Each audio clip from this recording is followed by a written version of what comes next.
Aucun film m'a fait ressentir plus d'émotions que celui-ci. Il est sorti il y a quelques mois. Obsession, vous en avez tous entendu parler. Faites pas genre. Obsession, c'est un film d'horreur pseudo-psychologique où on suit Bear, un jeune homme qui, d'ensemble, a l'air tout à fait normal, qui souhaite que la fille de ses rêves tombe amoureuse de lui. Pour ce faire, il utilise un objet magique qui s'appelle le One Wish Willow qui lui permet de faire un vœu particulier. Et ce vœu se réalise et ça tombe dans l'horreur la plus totale. Je l'ai revu aujourd'hui. D'ailleurs, le Blu-ray dit n'importe quoi. Ils disent que c'est une édition de collection. Il y a rien dedans à part le Blu-ray avec des petits bonus à l'intérieur. En bref, c'est un film qui n'est pas basé sur le jumpscare ni sur des morts. Il y en a quelques-uns quand même, mais ce n'est pas le point central du film. C'est à quel point le mec dans l'histoire, c'est un monstre le plus total. Son vœu est tellement enfantin qu'il devient absolument malsain. On y suit une toxicité absolue dans la relation, faire ressentir que c'est lui la victime alors que c'est lui littéralement lui le problème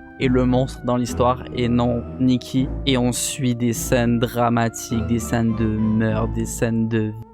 Bref, ce film est une pépite. Fury Barker d'ailleurs n'est pas à son coup d'essai, il a fait plein de courts-métrages sur la plateforme rouge et je retiens particulièrement Warning, je n'ai pas encore vu Milk and Cereal ni The Chair. Ça fout toujours une ambiance super angoissante de long en large alors que il n'y a pas de jumpscare, il n'y a rien du tout, qu'une ambiance pesante, angoissante, qui ferait ressentir tout ce que le film et le court-métrage a à proposer. Et Obsession, je trouve que c'est son chef-d'œuvre qui pousse les limites de tout ce qu'il a pu proposer jusqu'au début. Moi c'est Kitty Wake, je perds de pop culture assez souvent, donc si t'aimes bien mon contenu, abonne-toi.